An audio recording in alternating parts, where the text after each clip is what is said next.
We're here with Frank Meywerk, CTO of T-Mobile in the Czech Republic. Frank, thanks for being here with us today. As a CTO, what were your main concerns about managed services?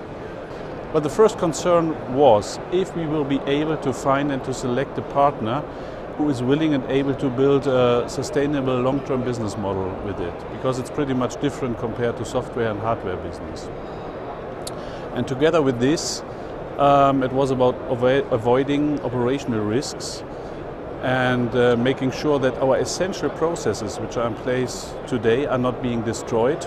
The second concern was that during the transition phase of the outsourcing, people do not drop the ball and we have a dip in performance.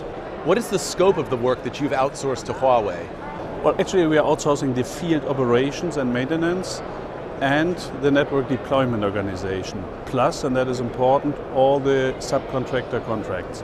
It's pretty common that people outsource maintenance, but we find less examples of people including planning and building into the scope. What were the drivers behind this move?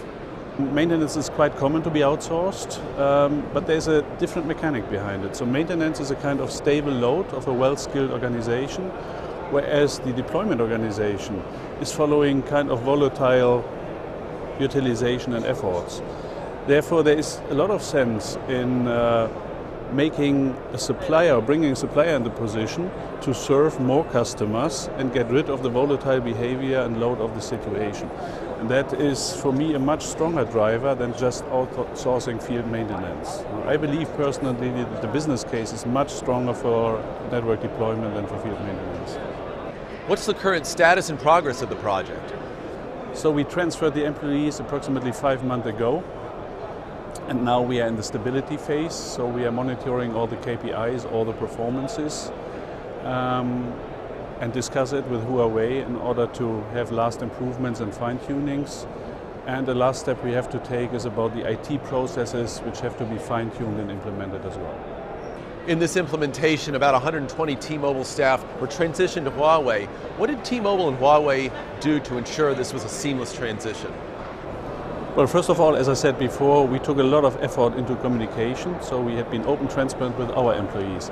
But also Huawei stepped in an early stage into the communication to the employees, and even before transition they conducted workshops with the employees to give them confidence, to explain the environment, to explain the condition, which was essential to calm the organization down before the transition and make it smooth.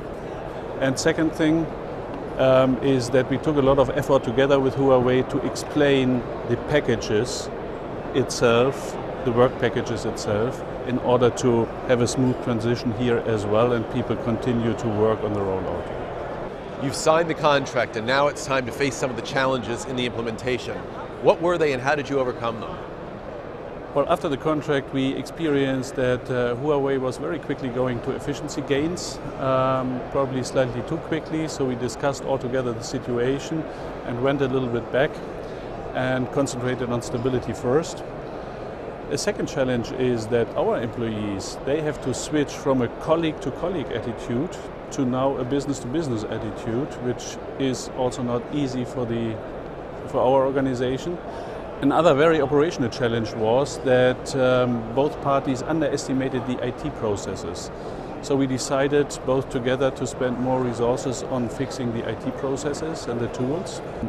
And there was one essential thing connected to network deployment, because network deployment is a very target-oriented area compared to field maintenance. So this was giving us some challenges to keep the high rollout targets up and meeting them during the stability and transition phase, where we experienced a slight dip in performance, which we had to discuss and to manage. And an important challenge is that we experienced a leadership challenge there, because managed service business is people business and it's local business. So we have to make sure that there is a local Huawei organization with full decision rights and the full power in order to make the business, which we managed in terms of a common discussion in order to make the people feel well established in the Huawei organization. In managed services, it is critically important that both T-Mobile and Huawei work in partnership to ensure success. What steps have you both taken to ensure success across the board? So we have installed a dedicated team which is working on the long-term partnership with Huawei, And we believe Huawei is doing the same on their side to install such a dedicated team. That's one thing. And if the performance is there and we see the whole progress being very beneficial, I think we would be even able to change the system of remuneration in terms of from a purely penalty-based system into a bonus-malus system, kind of. But performance comes first, of course. How would you characterize Huawei as a partner, and how do you see that relationship with T-Mobile evolving? Well, the partnership is improving. We see Huawei as a strong company with a strong local content in Czech Republic, which is essential for this kind of business. And we think that for the future it will be a strong linkage between T-Mobile and Huawei, also as a basis for more business probably. What have you learned here so far at Mobile World Congress, and are there any take-home messages you'd like to share with us? Well, what I see mainly is that there's a big change in terms of network architecture. So there's a strong push in terms of cloud services, which is obvious, kind of hype in terms of cloud services.